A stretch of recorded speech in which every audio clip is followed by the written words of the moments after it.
सांगली मिरज कुपवाड शहर महानगरपालिकेच्या मुख्य बिल्डिंग मध्ये मी आलेलो आहे।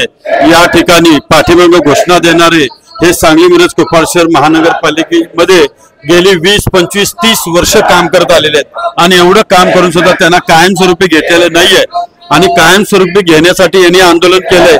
त्याबद्दल आपण त्यांच्याशी चर्चा करणार आहोत। माझं नाव विजय मधुकर तांबडे। अच्छा, तुम्ही जे आता या ठिकाणी बैठा आंदोलन केलेलं आहे याच्या मागचं कारण?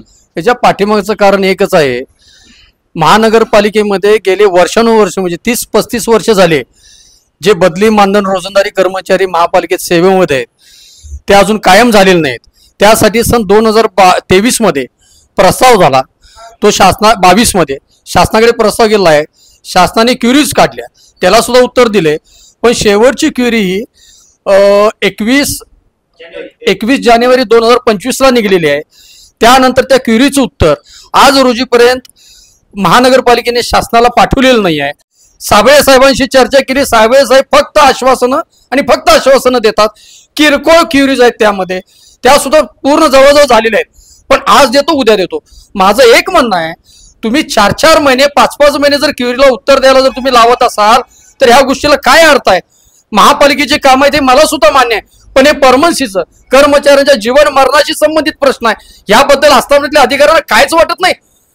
साबळे साहेबांना आम्ही सांगितलेलं आम्ही आंदोलन करणार आहे, तसं लेखी सुद्धा आम्ही दिलेलं आहे, पण ते आज त्यांना माहित होतं आम्ही येणार आहे, तरी सुद्धा आज त्यांच्या मोहिमेवर गेले असतील। अतिक्रमण हे मान्य आहे, पण साधी दखलगिरी तर घ्यावी। फोन केला, मेसेज केले, व्हॉट्सअप सगळं केलं, पण काही दखलगिरी नाही। मग आम्ही काय करणार आहे शेवटी तुम्ही मला सांगा? आम्ही हात बोलवून त्यांच्या ऑफिसच्या बाहेर बसलोय। आमचं म्हणणं एवढंच आहे, तुम्ही शासनाला ताबडतोबीने प्रस्ताव पाठवा।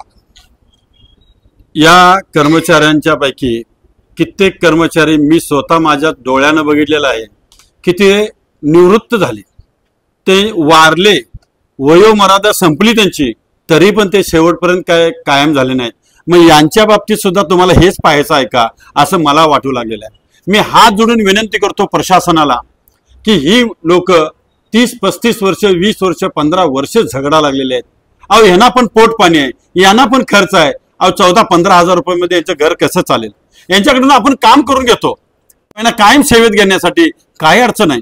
या लोकांना कायमस्वरूपी कामामध्ये घ्यायला पाहिजे, कारण यांची वय तर बघा, यांच्या चेहऱ्याकडे तर बघा, यांच्या चेहऱ्याची स्कॅनिंग करून तर वर मुख्यमंत्र्यांना पाठवा। काय अवस्था आहे? जरा माणुसकीच्या नजरेत बघा, कुठं तर हृदयस्पर्शी विचार करा। निश्चितपणे तुमच्या हातनं काम होऊ शकतंय, फक्त करण्याची इच्छा निर्माण तुमच्यात होऊ दे, अशी मी ईश्वर चरणी प्रार्थना करतो।